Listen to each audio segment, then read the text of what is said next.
उत्तर प्रदेश के मुखिया को सुनने के लिए उमड़ा।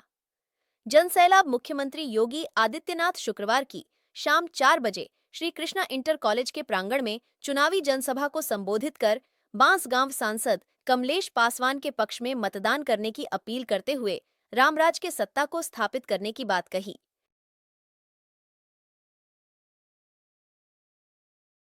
वंदे वंदे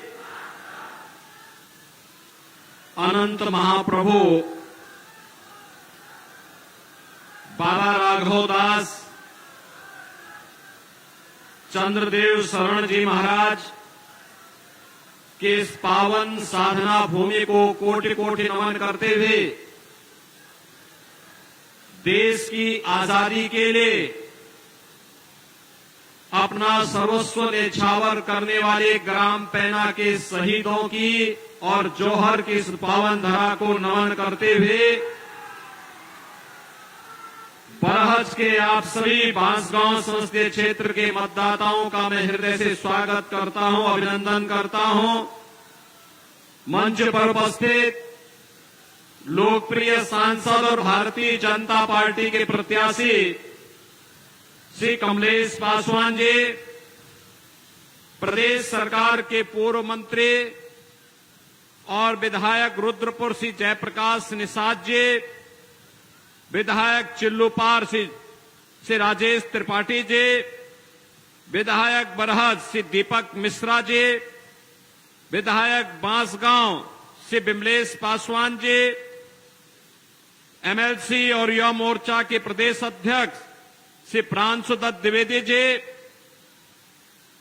एमएलसी श्री रतनपाल सिंह जी, विधानसभा के प्रभारी और हमारे बहुत बड़े नेता बंधु उपेंद्र सिंह जी, उनके ही सानिध्य में काम करने वाले कार्यकर्ता कामेश्वर सिंह जी, जिलाध्यक्ष भारतीय जनता पार्टी के जिलाध्यक्ष श्री भूपेंद्र सिंह जी, मंच पर उपस्थित भारतीय जनता पार्टी के हमारे सभी पदाधिकारीगण, सहयोगी दलों के सभी पदाधिकारीगण, भारी संख्या में उपस्थित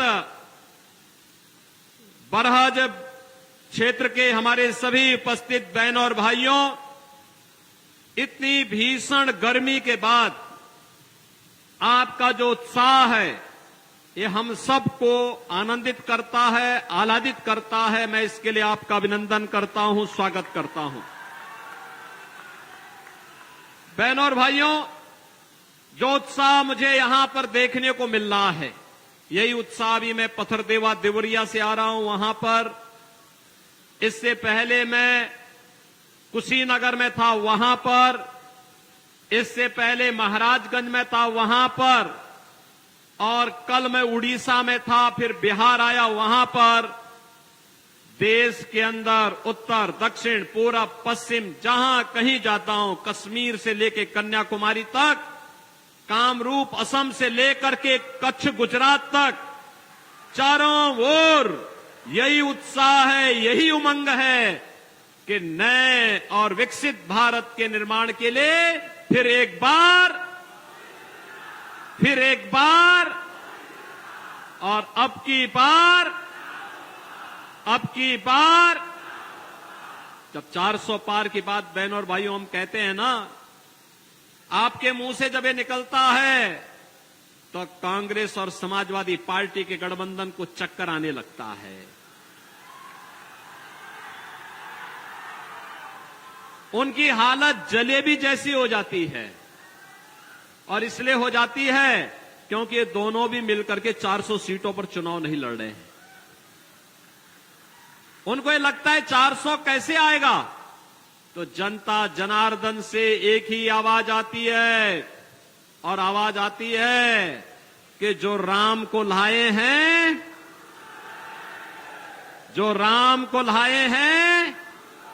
हम उनको लाएंगे। बहनों और भाइयों, वो कहते हैं क्यों, तो जनता ही ये जवाब दे देती है कि राम भक्त ही राज करेगा दिल्ली के सिंहासन पर। और दिल्ली के सिंहासन की जब बात आती है तो बहनों और भाइयों, एक तरफ भारत को बनाने वाले लोग, भारत के विकास के बारे में सोचने वाले लोग, भारत के सम्मान के बारे में सोचने वाले, भारत की सुरक्षा की चिंता करने वाले, आतंकवाद और नक्सलवाद की समस्या करने वाले, आपकी आस्था का सम्मान करने वाले, आपको विकास और गरीब कल्याणकारी योजना से जोड़ने वाले प्रधानमंत्री मोदी जी हैं। और दूसरी तरफ राम का विरोध करने वाले, दूसरी ओर आतंकवाद और नक्सलवाद का समर्थन करने वाले, पाकिस्तान का राग अलापने वाले वे लोग हैं जिन लोगों को विकास से कोई लेना देना नहीं। एक ही ध्येय है कि विकास में कैसे बाधा बनी जाए। एक ही उद्देश्य है, कैसे हम भारत को फिर कमजोर कर सकें, कैसे आपकी आस्था के साथ खिलवाड़ किया जा सके। बहनों और भाइयों, अगर मैं कहूं कि चुनाव राम भक्तों, रामद्रोहियों के बीच में वर्तमान में जा चुका है, 5 चरणों ने बात साबित कर दी है कि राम भक्त एक ओर हैं और रामद्रोही दूसरी ओर हैं।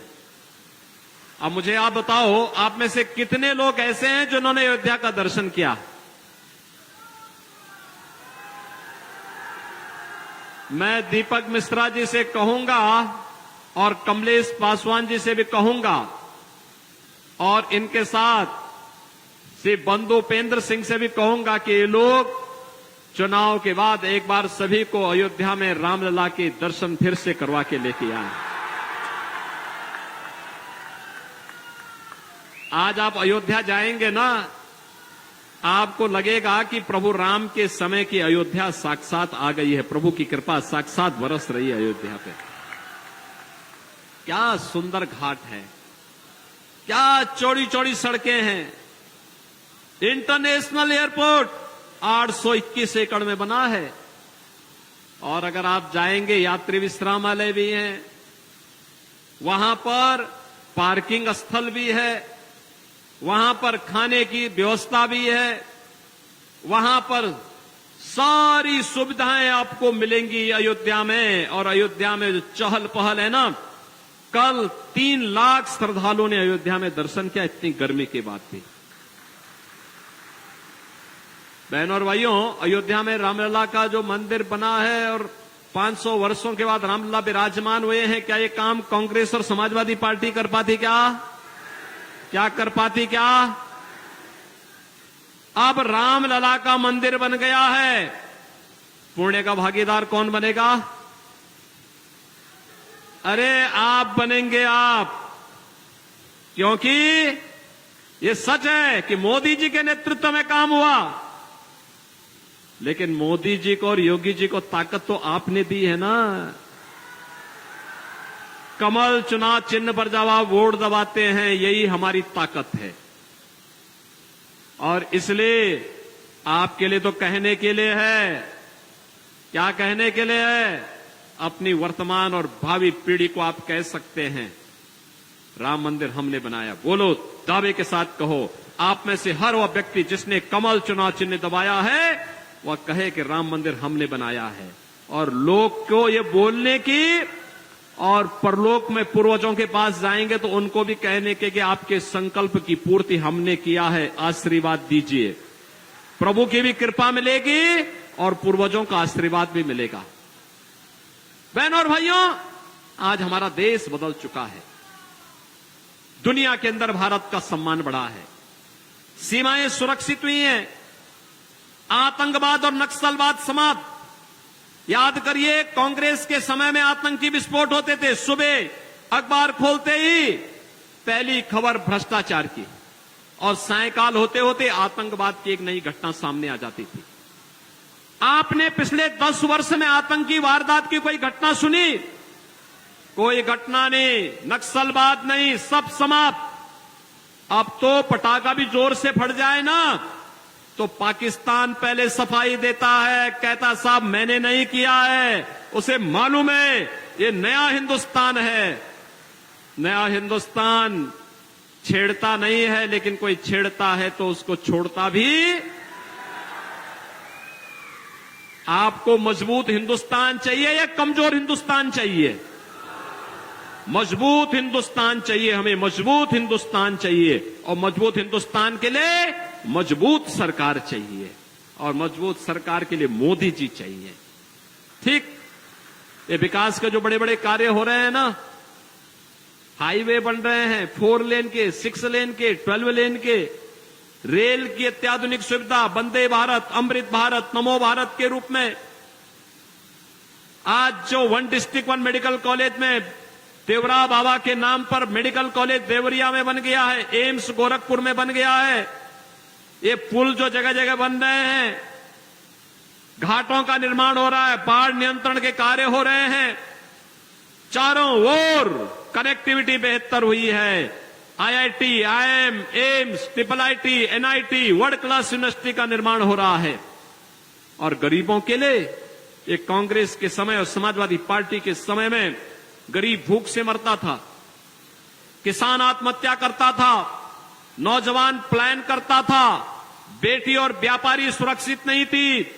और आज 80 करोड़ लोगों को देश के अंदर फ्री में राशन, 60 करोड़ लोगों को 5 लाख रुपए प्रतिवर्ष स्वास्थ्य बीमा का कवर, 50 करोड़ लोगों के लिए जनधन अकाउंट, 12 करोड़ किसानों को किसान सम्मान निधि, 12 करोड़ घरों में शौचालय का निर्माण, 10 करोड़ गरीबों के घर में एक उज्ज्वला योजना का कनेक्शन, 4 करोड़ गरीबों के मकान बन गए हैं। और मोदी जी ने कहा है कि 4 जून को जब फिर एक बार मोदी सरकार जब बनेगी ना, तो मोदी सरकार बनने के साथ 70 वर्ष से ऊपर के जितने भी लोग होंगे, बुजुर्ग होंगे। कामेश्वर जी, आपकी उम्र क्या हो गई? 70 या 71?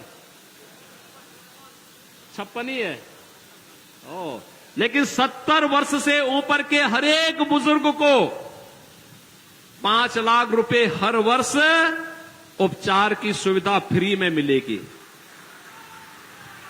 जितने गरीब हैं बचे हुए, जिनके पास कच्चा मकान है या जिसके पास मकान नहीं है, झोपड़ी है, उन सबको एक एक मकान भी मिलेगा। ये भी आप बता दीजिए, मेरी तरफ से घोषणा भी कर देना।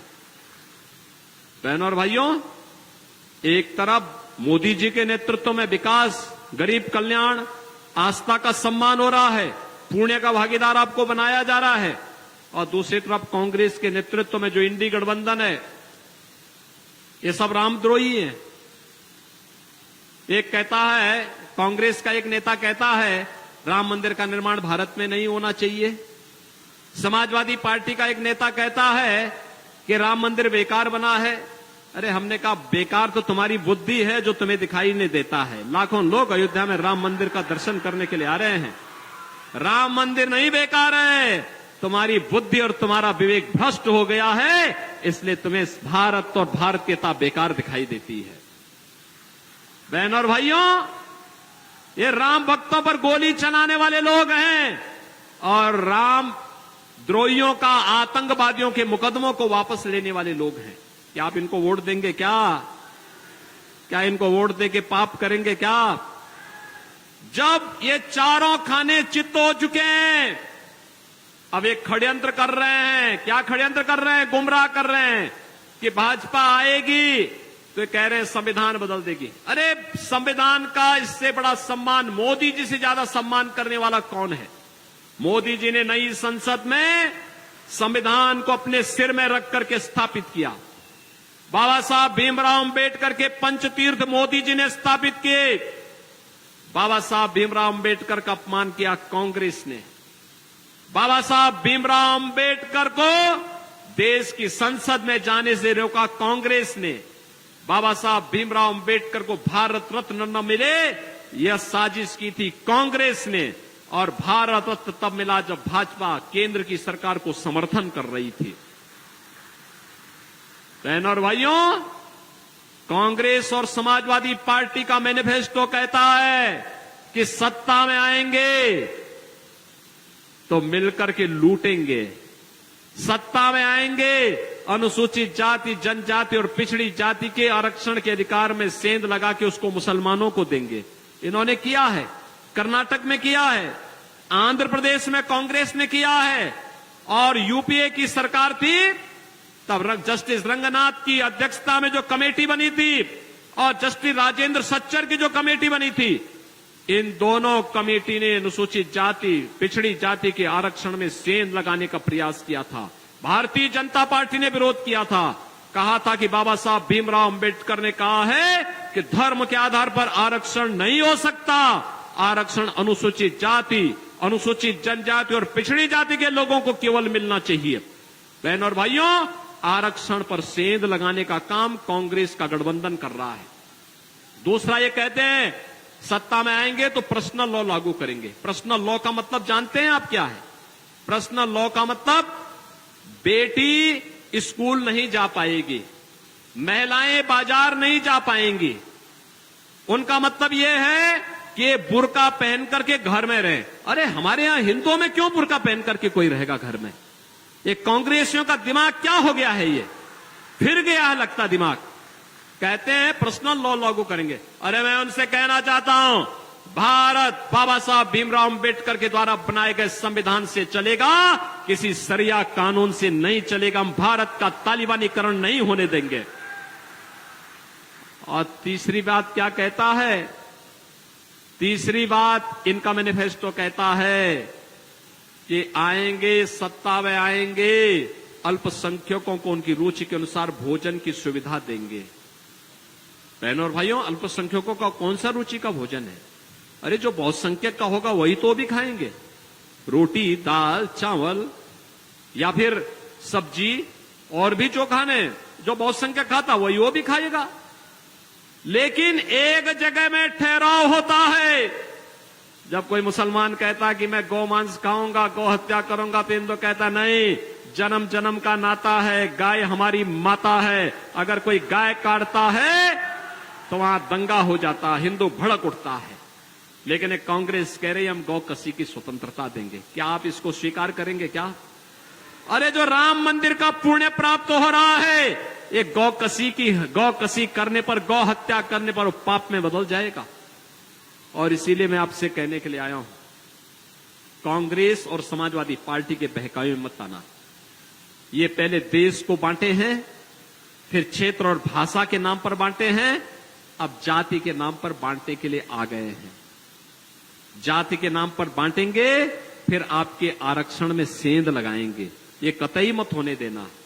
और मैं इसीलिए आया हूं, जो देश की आवाज है, अब की बार 400 पार में बांसगांव भी है ना? है ना? तो दोनों हाथ आके मुझे बताओ, 400 पार में बांसगांव है ना? बांसगांव से भारी बहुमत से जिता के भेजेंगे कमलेश पासवान को। लेकिन चुनाव जीतना तो है ही, लेकिन चुनाव रिकॉर्ड वोटों से जीतना है। जिताएंगे, लेकिन इसके लिए आपको 2 काम करने होंगे। करेंगे? 7 दिन आपके लिए बचे हैं चुनाव प्रचार के लिए। आप में से जितने मतदाता यहां पर हैं, जितने लोग यहां पर हैं, उनमें से कितने लोग 7 दिन पार्टी और देश के लिए देना चाहते हैं? बताओ, चलो हाथ खड़ा करके मुझे बताओ। देंगे आप? प्रतिदिन 2 घंटे का समय दीजिए, 5 घर में जाइए, प्रतिदिन 5 घर में, और 5 घर में जाकर के जितने मतदाता हैं उनसे बोलिए कि मोदी जी के नेतृत्व में राम भक्तों की सरकार बने, जिससे आत्मनिर्भर और विकसित भारत का निर्माण किया जा सके। इसके लिए आपका आशीर्वाद चाहिए। बोलेंगे? बोलेंगे? 7 दिन का मतलब 35 घर। आप में से हर व्यक्ति 35 घरों में जाएंगे 7 दिनों में। कितने लोग जाएंगे? भाई मेरे सामने बोल रहे हो, जाएंगे ना? और फिर उन 35 घरों के सभी मतदाताओं को, लगभग 100 से लेकर 125 तक मतदाता होंगे, 1 जून को सबको मतदान केंद्र में ले जाकर के 10 बजे के पहले मतदान करा देना है। करा देंगे? कराएंगे? कराएंगे? दोनों हाथ ला करके, जहां तक मेरी आवाज जा रही है, आश्वस्त करके मुझे बताओ। अरे ये तो संतों की भूमि है, क्रांतिकारियों की भूमि है, जौहर की भूमि है। जौहर का नाम केवल 2 जगह में सुनने को मिलता है, एक चित्तौड़गढ़ में और दूसरा पैना में। देश के अंदर कैसे अपने आप को समर्पित किया जाता, पैना उसका एक उदाहरण है आजादी के आंदोलन का। और इसलिए बहनों और भाइयों, उस धरा के अनुसार आपकी आवाज भी होनी चाहिए और आपका समर्थन भी होना चाहिए। होगा तो फिर मेरे साथ बोलेंगे, भारत माता की, भारत माता की, भारत माता की जय श्री राम, जय जय श्री राम।